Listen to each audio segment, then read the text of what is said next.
Born in Buckinghamshire, England, Mrs. Payne spent the first part of her life there and in Oxfordshire before she met and married her husband, Sidney, and moved to the United States in 1961.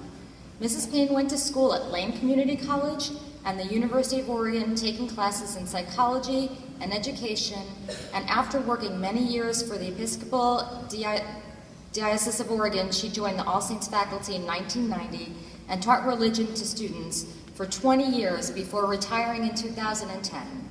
Mrs. Payne is a proud parent of 2 daughters and 5 grandchildren. Today, Mrs. Payne loves to read, spend time with friends, travel to Oregon and all over the country, visit grandchildren and other family members, cook, and work in her garden. Her white standard poodle Bella keeps her on her toes. Appreciated by both former students and present friends for her caring heart and unending support and love, Mrs. Payne took the citizenship oath right here at All Saints last year and became a citizen, so she is excited to share her thoughts today. Please join me in welcoming Mrs. Hilary Payne.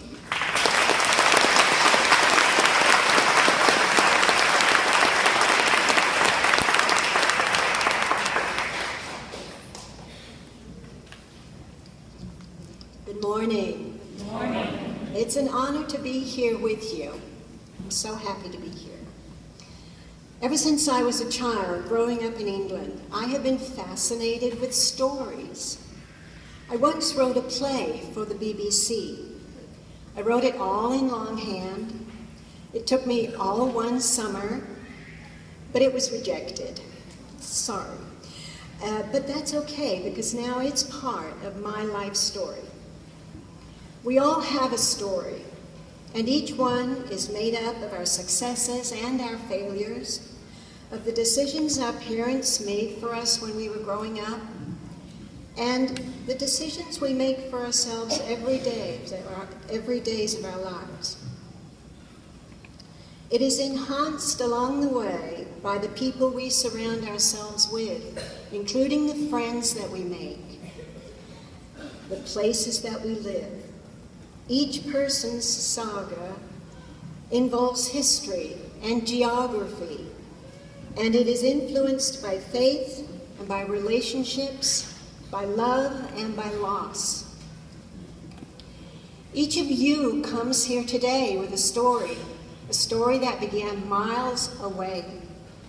You made a decision to move the plot in a different direction, to venture away from the familiar and to take another path. Your story might include finally reaching for freedom, a better life, or maybe you were fleeing dictators or military oppression. The decision must have included a dream that you had for yourself and your family. It must have been a decision not easily made. America has long been a dream destination for those interested in being involved in their own future, for those who want to be a part of a democracy where it is possible for all to be treated equally and fairly, where they could vote to make changes, and for those willing to work for the good of the whole. That's the American story. And you're part of that collective story as the America now is part of your story. Last year, I sat where you're sitting. I became a naturalized citizen, although I had come to this country in 1961. My decision to come to America was an easy one to some degree. It had to do with falling in love. First with a very nice man, and then with the idea that my story could take an exciting turn in a new chapter. So I married the nice American man and prepared to live in his country. My new husband met me when I landed in New Jersey. He had bought a brand new baby blue Chevy convertible. And I had bought a Chanel suit and a lovely hat to wear on our honeymoon journey. I had an idea that in America everyone was well-dressed and very happy, I probably got this idea from magazines that I read or films that I saw. I was pretty young. I wanted to make a good impression, though. I wanted my new family to think me worthy. Well, I needn't have bothered. I had no idea the arduous 3,000-mile journey I was about to take, and my ensemble would have been truly worn by the time we got from New Jersey to Oregon. We took the southern route across America. What an eye, heart, and mind opener that was. The vastness of the country was soon impressed upon me. You know, in England, you can drive from one end of the country to the other in just about one day. But in America, oh my, we spent hours in the car traveling through just one state, and Texas took 3 days. When we finally arrived at Highway 99 North in Eugene, Oregon, it was immediately clear to me that this was not High Street, Oxford, England. My Chanel suit would mean nothing to the gun-toting loggers and farmers, the salt of the earth people who welcomed me. On the journey, I loved the vastness of the landscapes, and I met so many different and exciting people who were as interested in my story as I was in theirs. What an extraordinary journey that was. What a country, this America. Do you all remember that exciting feeling you first got when you came to the USA? Yeah.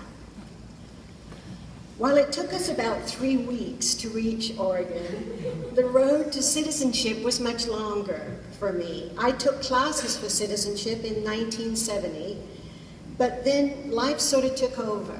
Children were born, went back to school, went to work, went back to school again, and just taking care of family. You all know how that goes. And then as time passed, I became more and more interested in politics of America. My husband and I used to have many discussions as to how to vote for something or why this candidate for office was a much better selection than the other.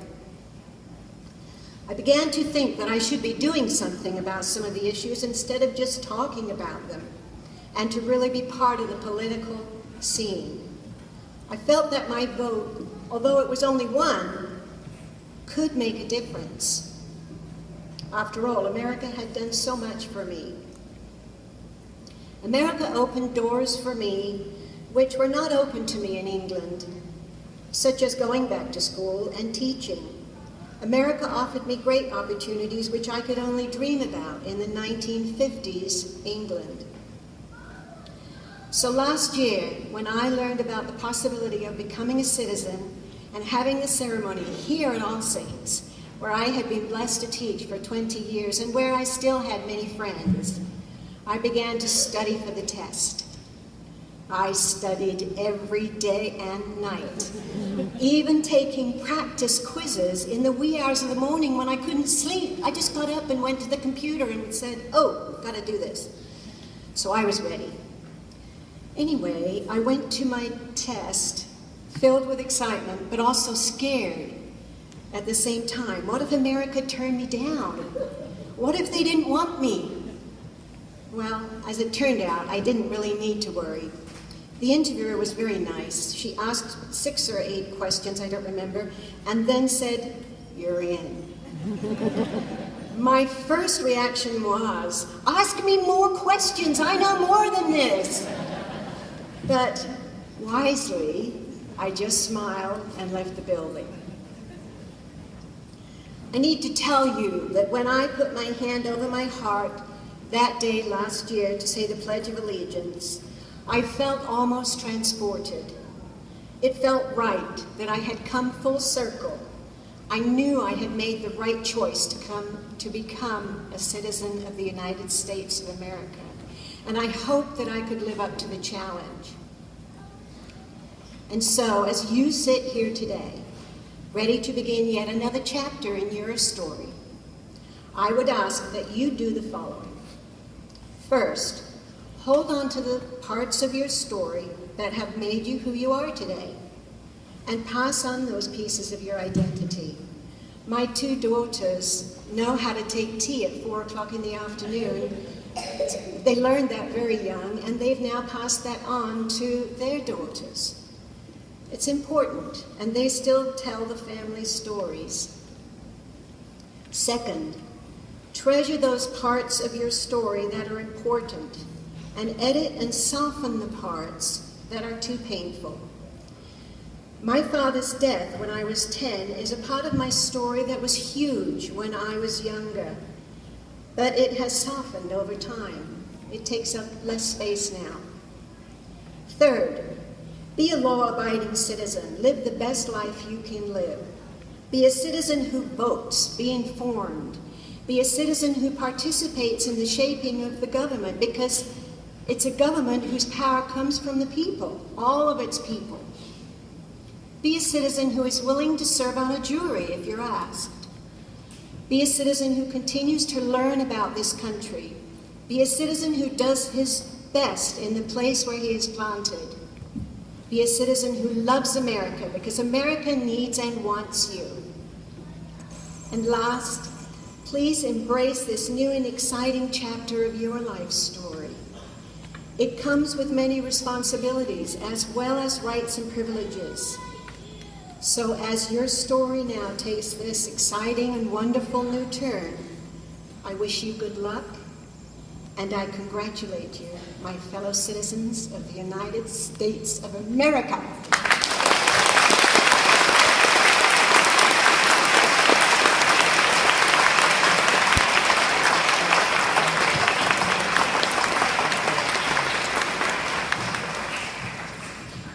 Thank you, Mrs. Payne, for sharing your story and offering us your words of wisdom.